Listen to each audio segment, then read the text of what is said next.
Eli hei, olen Rebekka Nikula Kodinkestojen puolesta ja meillä on Tuulia Lahtinen väitöskirjatutkija pitämässä luennon inkontinenssista ja aikuisten vaippojen hoitotarvikejakelusta. Joo, moikka Ole hyvä. kaikille. Joo, moikka. Eli mun nimi on Tuulia Lahtinen ja aluksi haluan kiittää Kodin Kestot ry:tä kutsusta tulla puhumaan tänne kestomessuille. Ja en ollut aikaisemmin kuullut tästä yhdistyksestä, niin vähän tutustuin noihin nettisivuihin ja sain sitä kautta käsitystä sitten yhdistyksen toiminnasta. Ja heti siellä etusivuilla mainittiin, että yhtenä tarkoituksena on hälventää ennakkoluuloja kestovaippojen ja kestotuotteiden käyttöä kohtaan. Ja se kuulostaa tosi hyvältä tavoitteelta ja liittyy tavallaan myös paljon siihen, mitä mä itse yritän saavuttaa mun tutkimuksella, vaikka mun tutkimus ei tosin koske kestotuotteita, mutta tutkimalla tällaisia vaiettuja aiheita, niin voin samalla vähentää niihin liittyviä ennakkoluuloja. Ja mielelläni puhun näistä asioista sitten myös yleisölle. Mutta mä kerron eka vähän itsestäni, eli olen taustaltani terveydenhoitaja ja sittemmin terveystieteiden maisteri. Ja mä kiinnostuin inkontinenssin hoidosta silloin, kun työskentelin hoitotarvikejakelussa terveydenhoitajana. Ja siellä mä huomasin, kuinka paljon näitä aikuisvaipan käyttäjiä on. Ja ne ei läheskään kaikki ollut mitään vanhuksia. Ja ihmettelin silloin, että miksi mä en ole kuullut tästä asiasta aikaisemmin juurikaan mitään. Ja huomasin siinä työssä myös, kuinka paljon asiaan liittyy epäkohtia. No sitten mä hain opiskelemaan Tampereen yliopistoon hoitotiedettä ja jäin sille tielle. Mä tein mun pro-gradu-tutkielman aikuisvaippojen hoitotarvikejakelun käytännöistä Suomessa.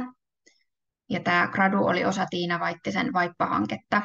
Tuossa dian yläreunassa näkyy toi vaippahankkeen logo.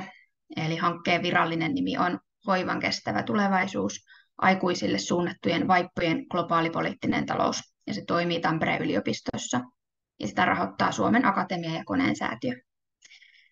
Mutta tällä hetkellä mä teen tosiaan väitöskirjaa Tampereen yliopistossa raskaana olevien ja synnyttäneiden naisten virtsankarkailun ennaltaehkäisystä ja hoidosta neuvolassa. Eli tutkimus jatkuu vähän tämän saman teeman ympärillä. Mutta mennään sitten tämän luennon sisältöön tarkemmin. Eli jaha, nyt ei vaihdakaan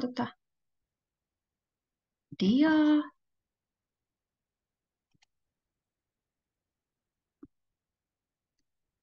No niin, vaihtuiko nyt muillekin näkyviin tämmöinen esityksen sisältödia? Joo. No niin, loistavaa. Eli ensin puhutaan inkontinenssista, eli siitä virtsan ja ulosteen karkailusta. Lyhyesti puhun siitä, että sen esiintyvyydestä, vähän syistä siellä taustalla ja hoidosta. No sitten hoitotarvikejakelun toiminnasta hieman. Sitten tästä aikuisvaippojen jakelusta Suomessa. Ja tarkennan, että mä puhun tosiaan kertakäyttöisistä vaipoista, eli niiden jakelusta. Ja käytän tässä sekaisin varmasti sanoja vaippa ja inkontinenssisuoja, mutta mä tarkoitan niillä samaa asiaa. Ja sitten lopuksi hieman toi ympäristönäkökulmaa tähän asiaan. No sitten ihan tähän inkontinenssiin, että mitä se nyt sitten tarkoittaa.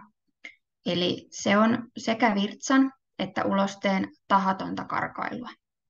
Ja inkontinenssi ei ole varsinaisesti mikään sairaus itsessään, vaan se on oire aina jostakin. Ja ehkä enemmän tuohon virtsainkontinenssiin keskityn tällä luennolla. Ja inkontinenssista vaietaan terveyspalveluissakin, minkä vuoksi se jää usein hoitamatta ja ennaltaehkäisemättä silloinkin, kun se olisi mahdollista. Usein potilas ei ota vaivaa puheeksi, eikä ammattilainenkaan. Inkontinenssi on yksi eniten häpeää aiheuttavista terveysongelmista, eikä sitä siksi ole ehkä yhtä helppo ottaa puheeksi kuin vaikkapa selkäkipua. Ja on paljon erilaisia syitä, miksi virtsa tai uloste voi vuotaa hallitsemattomasti.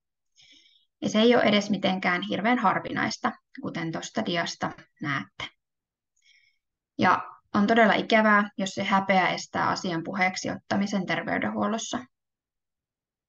Mutta tämä inkontinenssi on meidän yhteiskunnassa edelleen jonkinlainen tabu. Ja sitä voidaan yrittää muuttaa puhumalla asiasta avoimemmin ja tuomalla esiin sen yleisyys. Eli tutkimusten mukaan virtsankarkailusta kärsii maailmanlaajuisesti yli 50% naisista ja noin 14% miehistä, riippuen nyt vähän mistä katsotaan, mutta 14–25%. Ja säännöllinen virtsainkontinenssi lisääntyy iän myötä, eli 40–60-vuotiaista suomalaisnaisista siitä kärsii 20% ja yli 70-vuotiaista jopa puolet.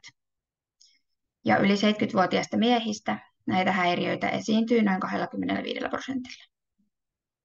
No sitten molemmista sekä virtsan että ulosteen karkailusta kärsii noin 10% kotona asuvasta aikuisväestöstä, hoivakodeissa asuvista jopa joka toisella voi olla tätä ongelmaa. Eli puhutaan hyvin yleisestä asiasta, vaikkakin hyvin vaietusta asiasta.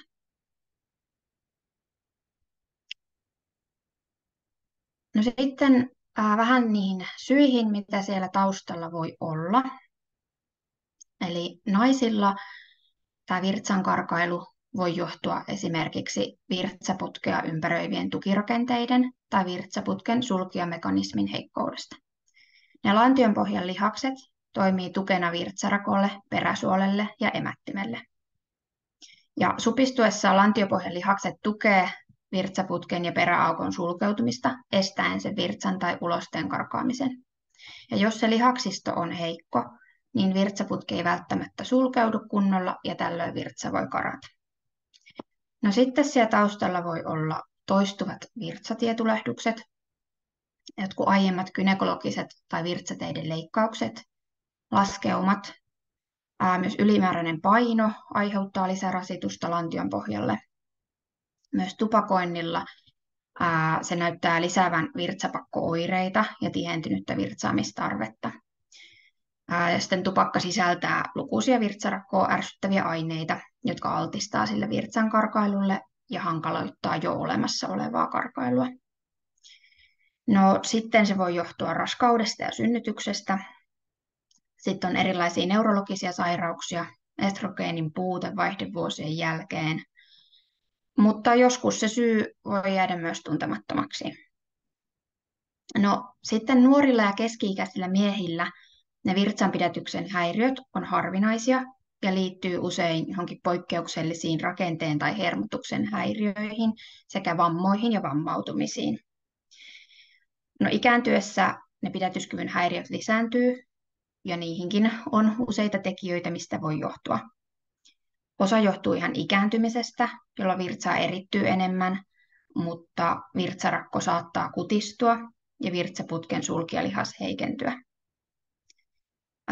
Virtsankarkailu voi johtua tai liittyä johonkin eturauhaseen kohdistuneeseen leikkaukseen tai eturauhasen liikakasvuun. No sitten sitä rakon hallintaa voi heikentää useat yleissairaudet, suolen toimintahäiriöt sekä monet lääkkeet, esimerkiksi nyt nesteenpoistolääkkeet. No ulosteinkontinenssissa tärkein yksittäinen syy on lantiopohjan heikentyminen. Ja tämä koskee myös miehiä, vaikka puhe lantionpohjan lihaksista yhdistetään usein naisiin, mutta miehilläkin on ne lantionpohjalihakset ja ne vaikuttaa siellä yhtä lailla. No sitten ummetus voi olla syynä tälle ulosteinkontinenssille.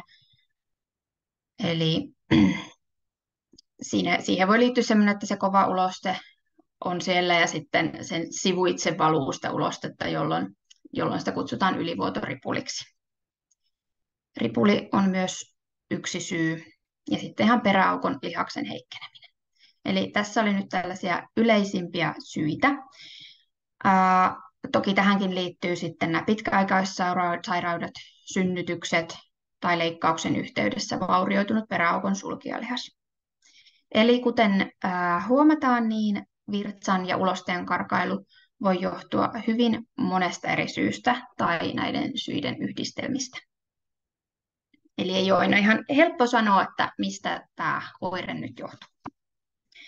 Ja tuohon on laittanut nuo inkontinenssin tyypit, joita on tuo ponnistus, pakko, seka- ja ylivuotoinkontinenssi. Ponnistusinkontinenssi, jota voidaan kutsua myös stressiinkontinenssiksi, niin siinä virtsa karkaa fyysisen rasituksen, esimerkiksi aivastuksen, naurun tai liikunnan yhteydessä ilman, että tulee tuntemusta virtsaamispakosta. Tällöin sen kerralla karkaava virtsamäärä on yleensä pieni.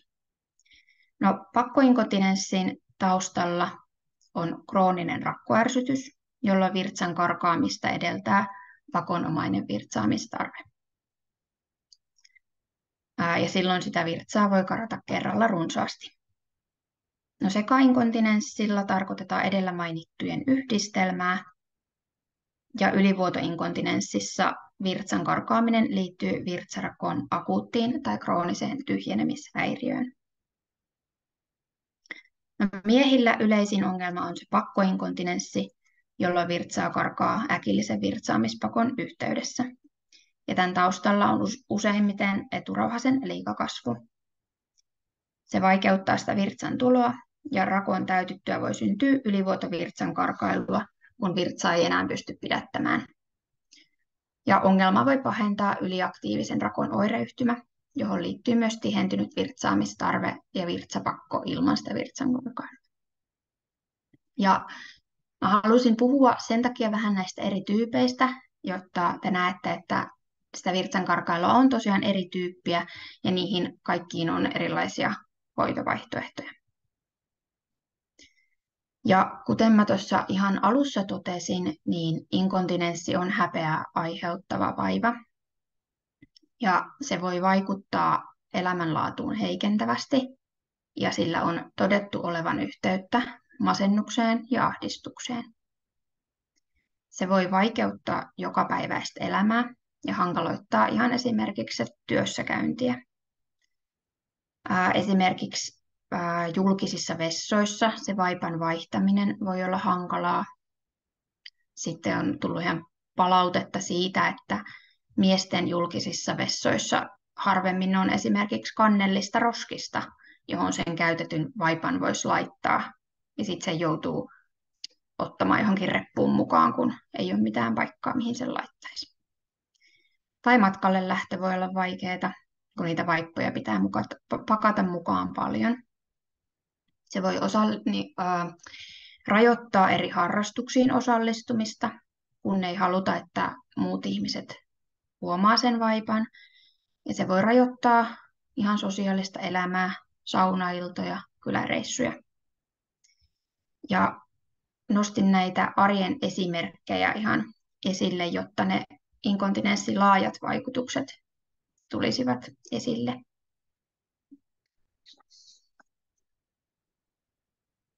No, mennään sitten tähän hoitoon. Eli perusteellinen inkontinenssin alkukartoitus on ensimmäinen askel potilaan inkontinenssin hallinnassa. Siinä pitäisi huomioida potilaan lääkitykset, suolen toiminta, potilaan toimintakyky ja mahdolliset vessassa käynnin rajoitukset. Ja sen hoitajan pitäisi kysyä seksuaalisista toimintahäiriöistä sekä koetusta elämänlaadusta. Tämän kliinisen historian täydentämiseen voidaan käyttää erilaisia työkaluja, kuten kyselylomakkeita oireiden vakavuuden mittaamiseksi ja potilaan tai omaisen täyttämää virtsaamispäiväkirjaa. Sitten niiden lantionpohjalihasten toimintaa tulisi arvioida esimerkiksi painemittauksella tai ultraäänellä. Jäännösvirtsa voidaan mitata katetroimalla tai ultraäänellä. ja sitten pitäisi ottaa virtsanäyte. No, naisilta kysytään synnytysten määrästä ja tavasta, lantion alueen leikkauksista ja miehiltä eturauhaseen liittyvistä ongelmista. Sitten sen inkontinenssin vakavuusastetta pitäisi kartoittaa tarkentavilla kysymyksillä ihan siitä arjesta inkontinenssin kanssa. Ja perusteellisen arvioinnin jälkeen keskustellaan potilaan kanssa erilaisista hoitovaihtoehdoista ja luodaan potilaalle inkontinenssin hoitosuunnitelma. Ja tuosta hoitosuunnitelmasta kerron vähän myöhemmin vielä, että mitä sillä tarkoitetaan.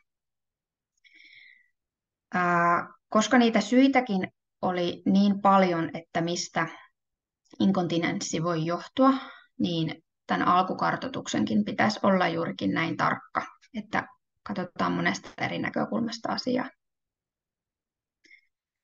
No, sitten on tuohon nimennyt noita tällaisia itsehoitomenetelmiä. Niitä on tunnistettu useita ja ne vaihtelee tosiaan sen inkontinenssin tyypin mukaan. No, siellä on hoitona se lantiopohjan lihasten harjoittaminen, painohallinta, ummetuksen hoito. Sitten voi olla nesteiden saannin rajoittaminen, kofeiini ja alkoholi. Tästä tosin on vähän ristiriitaisia tutkimustuloksia, että vaikuttaako se, mutta sekin kuitenkin siellä mainitaan, niin laitoin vielä sen tähän. No sitten virtsainkontinenssiin niin on olemassa fysioterapiaa, tai että sitä antaa lantiopohjan toimintahäiriöihin perehtynyt fysioterapeutti.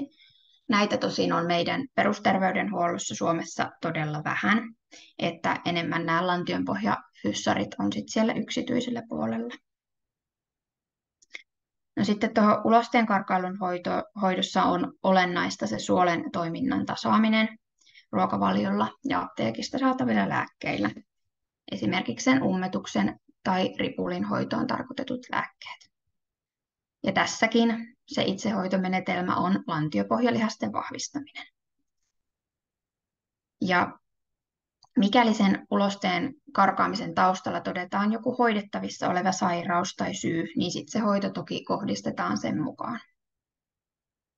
Ja nämä itsehoitomenetelmät on usein sellaisia, että ne vaatii itseltä sitä aktiivisuutta. Eli hoitaja, fysioterapeutti tai lääkäri voi antaa ohjeeksi esim. Vahvistaa niitä lantionpohjalihaksia, mutta se tekeminen jää sille henkilölle itselleen. Toki terveydenhuollossa pitäisi antaa tukea siihen, että ihminen ylipäätään tunnistaisi ne omat lantionpohjalihaksensa ja ohjata sitten, kuinka niitä treenataan. Tähän meidän terveydenhuollossa panostetaan aika heikosti.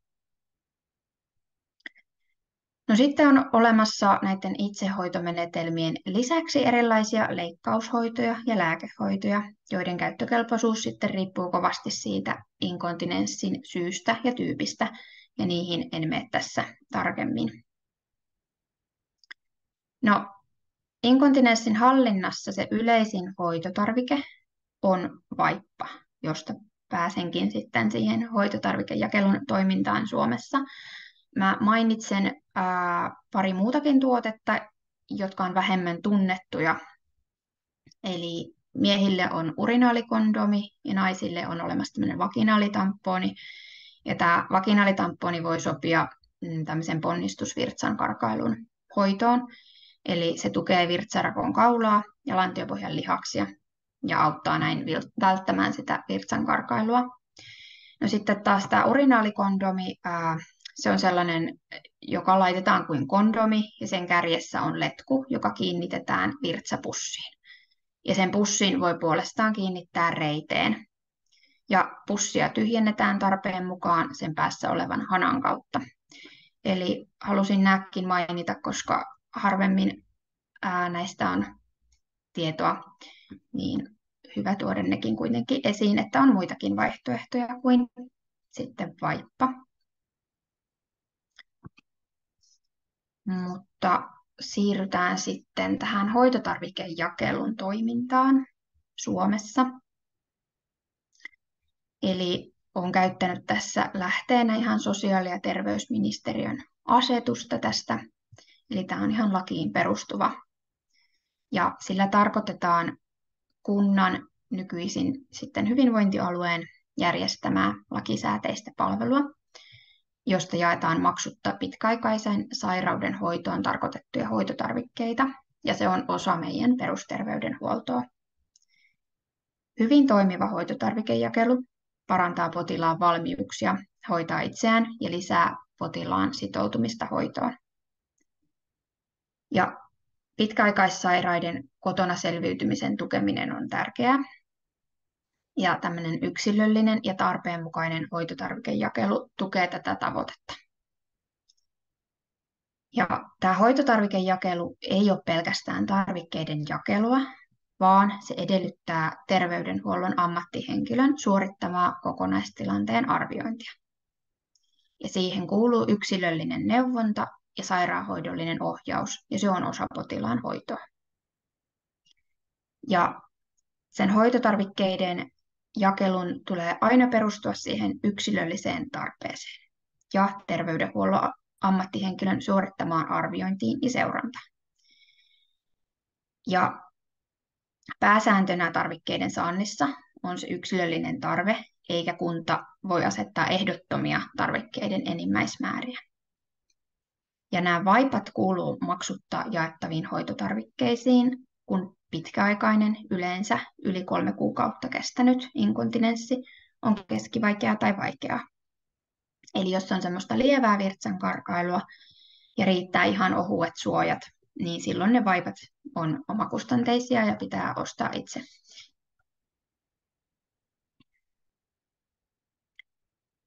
No sitten ihan aluksi täytyy sanoa tästä, että vaippojen jakelu toimii hyvin eri tavalla riippuen missä asuu. Eli seuraavat asiat, mitä nyt kerron, perustuu siihen mun omaan tutkimukseen aiheesta, mun omaan työkokemukseen hoitotarvikejakelussa sekä sitten lähdekirjallisuuteen.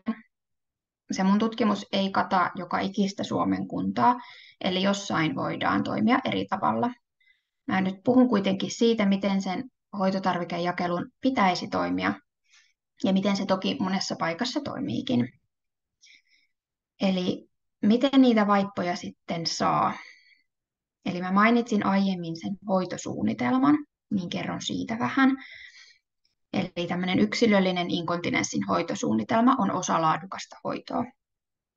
Hoitosuunnitelmasta pitäisi käydä ilmi asiakkaan esitiedot, sairauden diagnoosi eli se inkontinenssin syy, sekä hoidon tarve, tavoitteet, toteutusarviointi ja seuranta. Ja tämä hoitosuunnitelma luodaan siellä terveydenhuollon ammattihenkilön vastaanotolla. Se voi olla sairaanhoitaja, terveydenhoitaja, lääkäri. Toki lääkäri asettaa aina sen diagnoosin, mutta muuten suunnitelman voi tehdä hoitajakin. Ja toimivassa hoitosuunnitelmassa on olennaista, että siitä käy ilmi, mistä syystä asiakas saa niitä hoitotarvikkeita, mitä hoitotarvikkeita hän käyttää ja kuinka paljon. Ja tätä hoitotarvikejakelua toteutetaan keskitetyissä hoitotarvikejakeluissa sekä hajautetusti eri terveydenhuoltopalveluiden yhteydessä. Eli se voi kuulua se vaippojen jakelu terveysaseman, jonkun hoitajan tehtäviin tai vaikka kotihoidon tehtäviin. Eli tämä jakelu ei toimi yhtenäisen mallin mukaan koko Suomessa, vaan tämän palvelun järjestämistapa vaihtelee hyvinkin paljon alueittain. No, sitten se terveydenhuoltoalan ammattilainen tekee hoitotarvikelähetteen niistä vaipoista, jonka perusteella tämä hoitotarvikejakelu voi niitä vaippoja tilata. Eli niitä vaippoja ei voi saada maksutta vaan olemalla yhteydessä sinne hoitotarvikejakeluun. Ensin tarvitaan se lähete. Ja lähete on myös potilaan etu, sillä silloin hän on hoidon piirissä ja inkontinenssin syytä olisi pitänyt tutkia. Tosin näin ei aina ole, mutta mä puhun siitä vielä tuonnempana. No, tämäkin riippuu varmasti eri hoitotarvikejakelusta, mutta monessa paikassa voidaan tilata ensin näytteitä kotiin, jotta ne sopivat tuotteet löytyisi. Eli sieltä voidaan tilata erilaisia tuotteita, että ei tarkoita, että saisi vain yhdenlaista tuotetta käyttöönsä, vaan ihminen voi käyttää yöllä erilaista vaippaa kuin päivällä. Ja suurimmassa osassa Suomen kunnista tämä toimii niin, että ne vaipat kuljetetaan kotiin yleensä 3 kuukauden määräkerralla. Ja hoitotarvikejakelu tekee kotiinkuljetussopimuksen sen vaippoja toimittavan firman kanssa. Ja tämä on aina asiakkaalle maksutonta myös tämä kuljetus. No sitten hoitotarvikejakelu pitäisi antaa myös ohjausta. Ja olennaista on, että potilaalle kerrottaisiin sen vaipan oikeasta käyttötavasta.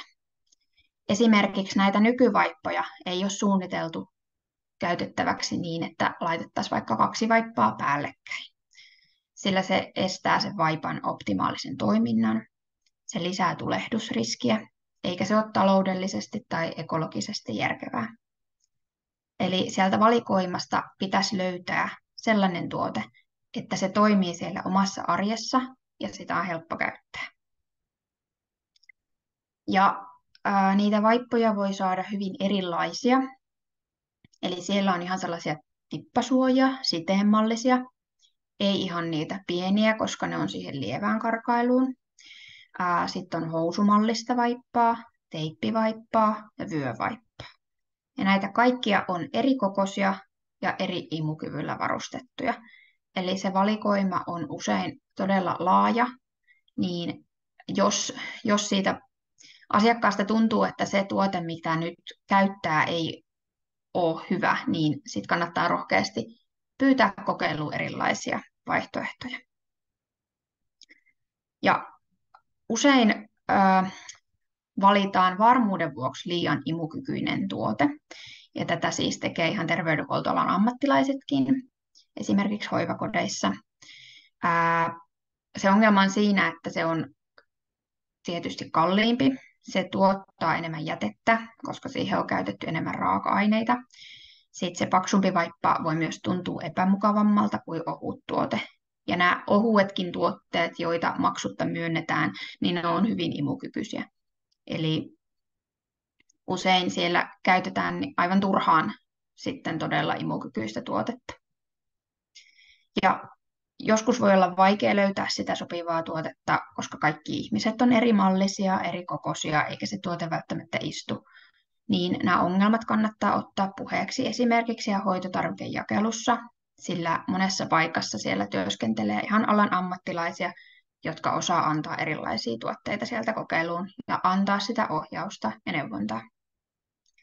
No aina ihminen ei itse ole se, joka vaipan vaihtaa, vaan se voi olla vaikka oma puoliso, joka toimii omaishoitajana. Tällöin tämä virtsankarkailu vaikuttaa paljon myös siihen puolisoon. Voi olla, että sen vuoksi herätään joka yö monta kertaa vaihtamaan kuivia vaatteita, pesemään pyykkiä, vaihtamaan lakanoita, ja se voi olla todella kuormittavaa siellä arjessa.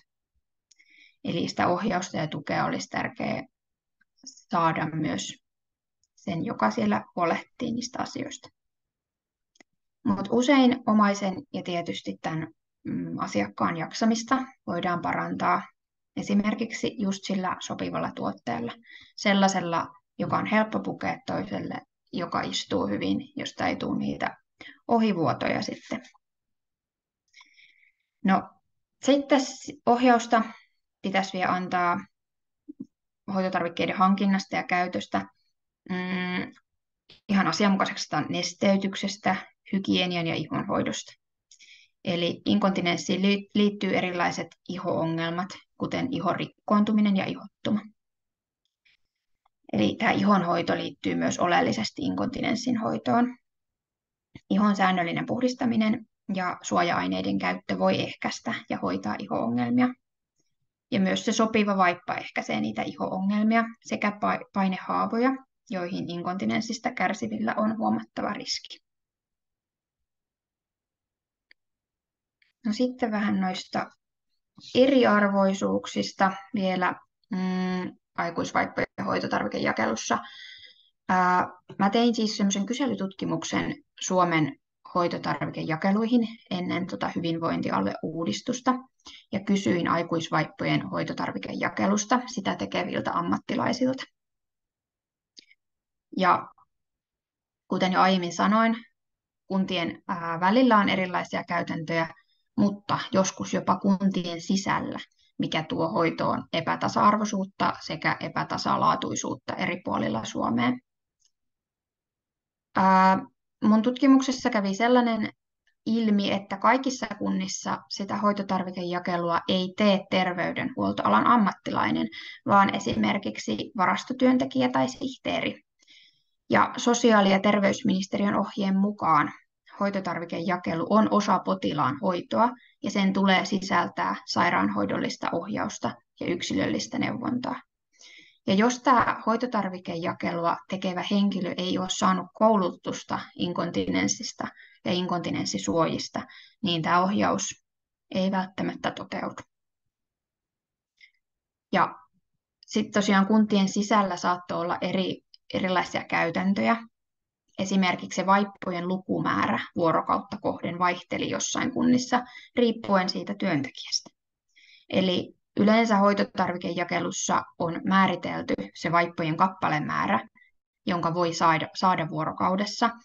Ja se on useimmissa kunnissa noin 5 kappaletta per vuorokausi.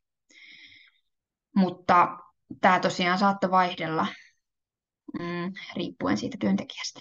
Ja tämä aiheuttaa eriarvoisuutta terveydenhuollon asiakkaiden keskuudessa. Eli se eriarvoisuus ei ole vain alueellista, vaan myös hyvin paikallista.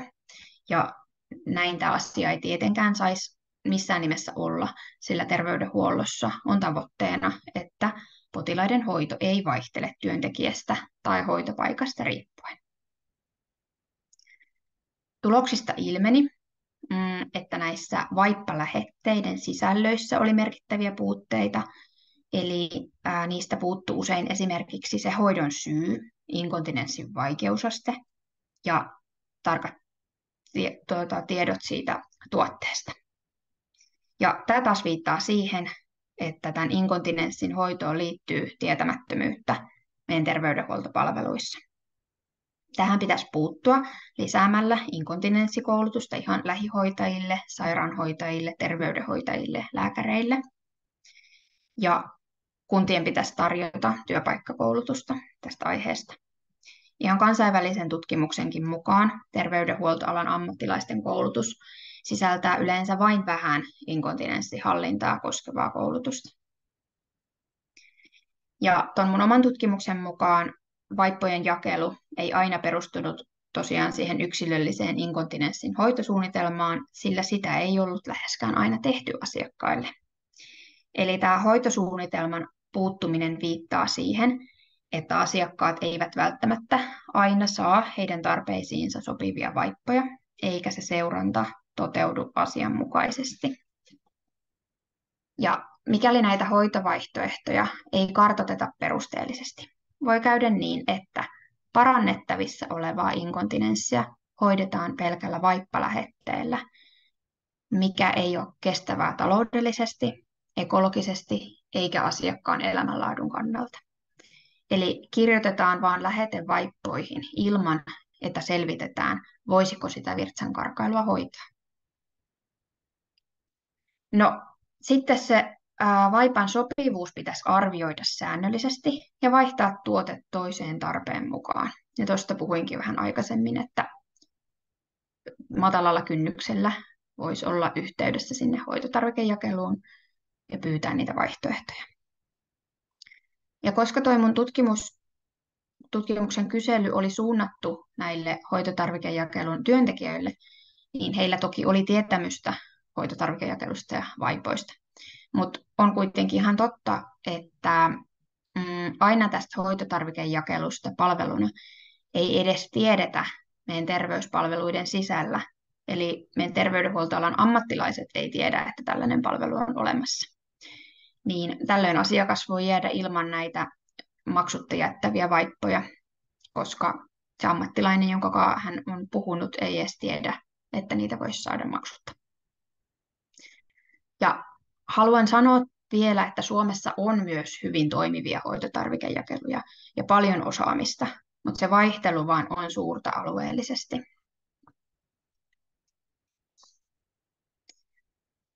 No sitten mennään tähän viimeiseen aiheeseen, eli ekologisuuteen. Puhun eka vähän vaippajätteen määrästä. Eli hoitamattomana inkontinenssi heikentää ihmisten elämänlaatua ja tulee taloudellisesti sekä ekologisesti kalliiksi. Se lisää hyvinvointivaltion ekologista kuormaa vaippajätteen, vaippatuotannon, vaippajakelulogistiikan sekä erilaisten hygieniatarvikkeiden muodossa. Vedenkulutus lisääntyy, vaippojen valmistus kuluttaa sekä uusiutuvia että uusiutumattomia luonnonvaroja, ja se lisää metsäteollisuuden maankäyttöä. No parhaiten inkontinenssin ekologista kuormaa kuitenkin konkretisoi päivittäin syntyvän vaippajätteen määrä.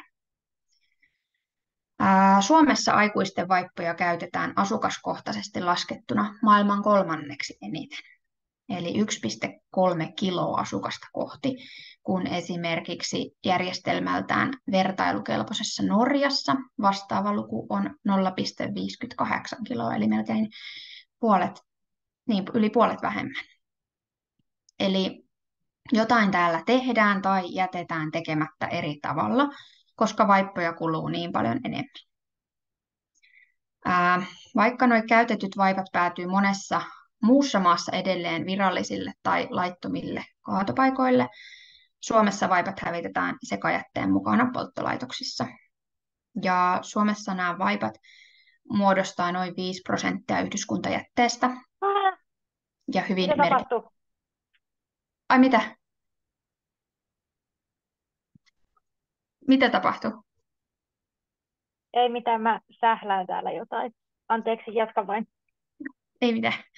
Joo, eli Suomessa inkontinenssisuojat muodostaa noin 5% yhdyskuntajätteestä ja hyvin merkittävän osan kierrätyskelvottomasta poltettavasta jätteestä.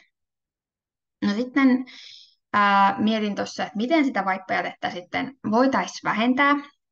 No, tietysti ehkäistäisi sitä vaippojen käytön tarvetta, eli ehkäistäisi inkontinenssia. Ja se ennaltaehkäisy pitäisi aloittaa jo hyvin varhaisessa vaiheessa. Esimerkiksi jo siellä raskausaikana, heti synnytyksen jälkeen, meidän terveydenhuollossa pitäisi tukea omahoitoa. Siellä pitäisi kannustaa liikkumiseen, terveelliseen ruokavalioon, päihteettömyyteen. Ja ihan sitten taas esimerkiksi vanhushoivassa pitäisi tukea vessassa käyntiä. Ja tämä tietysti vaatisi sitä, että meillä olisi siellä hoivakodeissa tarpeeksi niitä työntekijöitä. Mutta toisaalta tutkimusten mukaan inkontinenssi on yksi laitoshoidon piiriin jouduttavista tekijöistä. Eli jos sitä ennaltaehkäistä sitä inkontinenssia, niin ihmiset voisivat ehkä asua kotona pidempään. Eli tuo ennaltaehkäisy on aina parasta kaikkien kannalta, ihan yksilön kuin yhteiskunnankin. No sitten meidän pitäisi panostaa diagnosointiin, niin saataisiin ne oikeat hoitomuodot. Eli vaippahan ei hoida mitään, se auttaa hallitsemaan sitä inkontinenssia. Ja olisi kaikkien kannalta järkevää selvittää, että miksi virtsa karkailee, voisiko sitä jotenkin hoitaa tai edes lieventää. No tietysti on myös sellaisia tilanteita, jolloin sille inkontinenssille ei voi mitään eikä sitä voi hoitaa. Mutta jos sitä voi hoitaa, niin sitä pitäisi ehdottomasti hoitaa. No, jos sitten päädytään käyttämään sitä vaippaa, niin pitäisi saada käyttöön ne yksilölliset tuotteet. Eli oikea malli, oikea koko, oikea imukyky. Ohjaus tuotteiden oikeassa käytössä on tärkeää, eli ei esimerkiksi niitä tuotteita käytettäisi päällekkäin. Ja myös omaisille pitäisi suunnata sitä ohjausta. Ja mä oon nyt tämän luennon aikana maininnut sanan yksilöllisyys aika monta kertaa. Ja mä uskon, ja myös tutkimustulokset viittaa siihen, että kun vaippoja tarvitseva ihminen saisi sitä ohjausta ja tukea inkontinenssiin, ja hän saisi ne oikeat hänelle sopivat tuotteet, niin vaippoja ei kuluisi niin paljon. Eli asianmukainen hoito ei tässä tapauksessa tulisikaan kalliimmaksi, vaan päinvastoin voitaisiin säästää rahaa ja luontoa, ja samalla ihminen saisi laadukkaampaa hoitoa. No sitten tuolla lukee tuo kestotuotteet kysymysmerkillä. Niin. Tämä oli kiinnostava kysymys, että voisiko kestovaippa tulla hoitotarvikejakeluun? No se olisi luultavasti taloudellisesti järkevää ja tietysti se olisi ekologista. Aikuisten kestovaipoista ei juuri puhuta, eikä niillä ole mitään sellaista massatuotantoa. Mutta toki tässä maailmassa kaikki on mahdollista. Terveydenhuollon koulutuksessa on muutenkin todella vähän inkontinenssista ja vaipoista puhetta, saati sitten näistä kestovaipoista. Ja mä luulen, että terveydenhuollossa on vasta alettu heräämään siihen, että terveydenhuolto tuottaa paljon jätettä. No, sairaalamaailmassa on varmaan vaikea hyödyntää kestotuotteita, mutta suurimman osan ajasta ihmiset asuu ihan kotona. Eli kotona käytettäviä henkilökohtaisia hoitotarvikkeita olisi varmaan mahdollista muuttaa enemmän uusiokäytettäviksi. Ja se, että jos nämä aikuisvaipan käyttäjät lisäisivät kestovaippojen käyttöä, niin se ei tietenkään tarkoita, etteikö voisi myös käyttää kertakäyttöistä vaippaa esimerkiksi kodin ulkopuolella. Eli tästäkään ei varmaan kannata ajatella niin kovin mustavalkoisesti, että joko tai, että jo se osittainen kestovaipan käyttö vähentäisi sitä jätettä. Ja tämä pitäisi kyllä ehdottomasti mun mielestä ottaa huomioon siellä terveydenhuollossa. No sitten ympärivuorokautisessa hoivassa tuskin kestovaippa voisi korvata kertakäyttöisiä vaippatuotteita, mutta kuten sanoin, niin tosi monet on ihan kotona asuvia ja toimintakykyisiä ihmisiä, eikä ole missään hoivan piirissä. No, sitten on biohajoava vaippa, niitä on kehitteillä. Tällä hetkellä en tiedä, mun mielestä aikuisvaipoissa ei ole biohajoavaa, että lasten vaipoissa on. Sekin voisi vähentää sitä jätteen määrää. No sitten mä vielä pohdin näitä käyttäjäryhmiä, että mitä on tullut esimerkiksi vastaan, että silloin kun on ollut hoitotarvikejakelussa töissä, niin on ollut esimerkiksi ihminen, joka ihan tarvii allasterapiaa, ja silloin olisi ollut tarvetta tällaiselle kertakäyttöiselle uimavaipalle, mutta sellaista ei ainakaan hoitotarvikejakelun valikoimasta löytynyt. Mutta sitten vähän googlailin tässä, niin kestovaipoistahan löytyy aikuisten uimavaippa, että voisiko sellainen olla sitten hoitotarvikejakelun valikoimassa, että jos se allasterapia vaikka on osa välttämätöntä hoitoa, niin eikö sitten olisi ihan perusteltua saada se uimavaippa vaikka hoitotarvikejakelusta, jos kuuluu muutenkin vaippojen jakelun piiriin. Mutta nämä olivat tällaisia pohdintoja ja on tosi hyvä, että mietitään näitä vaihtoehtoja. Ja on hyvä puhua näistä ääneen, koska terveydenhuollossa ei välttämättä ole tullut tämä edes vielä mieleen. No sitten päästään vielä tähän pieneen yhteenvetoon luennosta. Eli kuten kaikki nyt varmaan tietää, niin inkontinenssi on yleinen vaiva ja koskettaa kaikenikäisiä miehiä ja naisia. Sitä voidaan usein ennaltaehkäistä ja hoitaa. Suomessa siihen ei kuitenkaan ole panostettu. Ja vaippoja saa maksutta Suomessa, jos vaiva on pitkäaikainen ja vaikea. Se vaatii vähän sitä omaa aktiivisuutta ja puheeksi ottamista.